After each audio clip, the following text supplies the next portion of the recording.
दोस्तों अभी हमारे बिहार में रियल एस्टेट का मार्केट काफ़ी ग्रो कर रहा है। चाहे प्रॉपर्टी की बात करें, ज़मीन लेना, ज़मीन खरीदना बेचना, फ्लैट खरीदना बेचना, लेकिन इन सब मामलों में बहुत सारी परेशानियां भी सामने आ रही है। जैसे कि लोग इन्वेस्ट कर रहे हैं, उनके साथ फ्रॉड हो रहा है, स्कैम हो रहा है, बहुत सारी परेशानियां हैं। और कितना फ़ायदा है प्रॉपर्टी में इन्वेस्ट करने का, कितना नुकसान है, और ज़मीन लें तो कैसे लें, किन किन बातों को ध्यान में रखें प्रॉपर्टी खरीदते समय, प्रॉपर्टी में इन्वेस्ट करते समय, तो इन सारी बातों पे चर्चा करेंगे। और हमारे साथ हैं अभी सोनू भाई, जो कि रियल एस्टेट में किंग कहे जाते हैं और लोग इनके ऊपर खूब भरोसा करते हैं। तो इनसे सारी बातों की जानकारियाँ लेंगे। सर भैया बहुत बहुत स्वागत है। पहले कैसे हैं? आपका भी बहुत बहुत स्वागत है भाई हमारे हाउसिंग परिवार में, और बहुत बढ़िया हैं।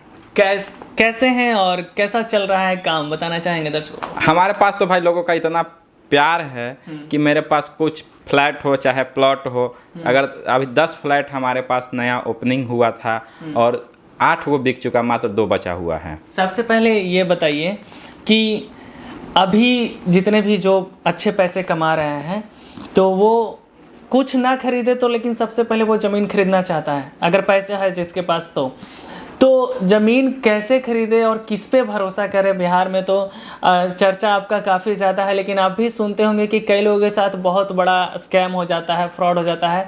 तो किन सारी बातों पे ध्यान देने चाहिए और ज़मीन लेते समय इसके बारे में कुछ बताएं हमारे दर्शकों को। भाई देखिए, जो भी हमारे मिडिल क्लास फैमिली हैं या फिर हाई क्लास फैमिली हैं, या फिर हम इस तरीके से तुलना कर सकते हैं कि जो बेसिक नीड से ऊपर उठ चुका है, जो अभी सरवाइव कर रहा है कि रोटी कपड़ा, तो ये दोनों पूरा होने के बाद उसमें एजुकेशन जोड़ देंगे बच्चों को, तो रोटी कपड़ा और एजुकेशन पूरा करने के बाद नंबर आता है मकान का।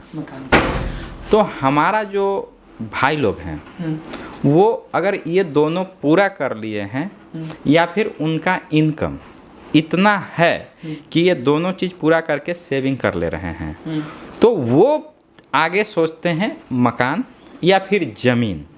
एक हम लोग का तकिया कलाम है रोटी कपड़ा मकान, लेकिन वो मकान में आज ज़्यादा डिमांड ज़मीन का हो गया है।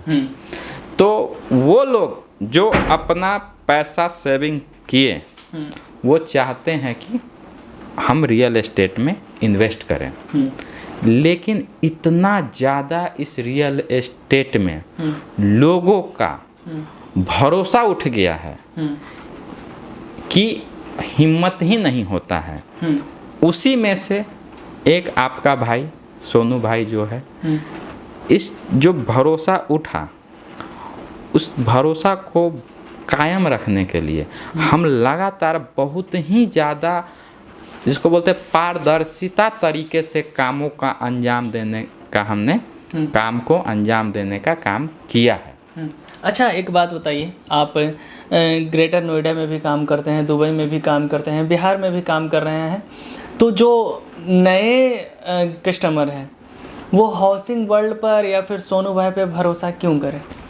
देखिए, सोनू भाई पे भरोसा करने का कारण यही है कि हमारा ट्रैक रिकॉर्ड जो 2010 से हम 2024 आ गया, तो 14-15 सालों में हम जहाँ भी रहें वहाँ फिक्स रहें, और हमने काम लगातार अपने क्लाइंट को सेटिस्फाइड किया है। और ये सेटिस्फाइड का कारण है कि रेफरेंस, जैसे ये जो देख पा रहे भाई हैं, ये डीआईजी ऑफिस में हैं, और डीआईजी ऑफिस से जॉब करके वो हमारे यहाँ काफ़ी दिन रिसर्च किए। आप विश्वास नहीं कीजिएगा, इनका आप जाके हमारा हाउसिंग पर इनका वीडियो भी देख सकते हैं। इन्होंने भैया काफ़ी रिसर्च किया हम पे, कब क्या बोल रहे हैं, क्या क्या इनका कहीं जो प्लॉट लिए बाउंड्री हो गया, कस्टमर ले लिया, हम लगातार अपडेट भी करते रहते हैं अपने लोगों को। तो ये पूर्ण संतुष्ट होके इन्होंने प्लॉट लिया।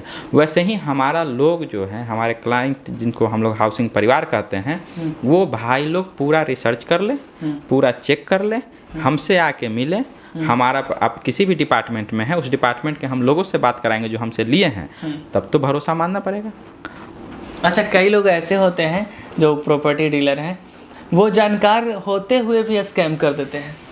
ये बहुत गलत बात है भैया। देखिए, तो इसमें क्राइम भी तो हमारे बिहार में इसी वजह से बहुत ज़्यादा है प्रॉपर्टी को लेके, कि भैया किसी का मेहनत का पैसा आप जो है मार लीजिएगा गलत तरीके से तो वो आपको भी मार देगा, और इसलिए सबसे ज़्यादा क्राइम है। तो हम हर वो भाई लोग से कहते हैं जो प्रॉपर्टी का काम कर रहे हैं, भैया ईमानदारी से कमाइए, थोड़ा कम कमाइए लेकिन लंबा दिन तक चलिएगा, और गलत तरीके से काम कीजिएगा तो बहुत जल्दी हो सकता है कि चले जाइएगा।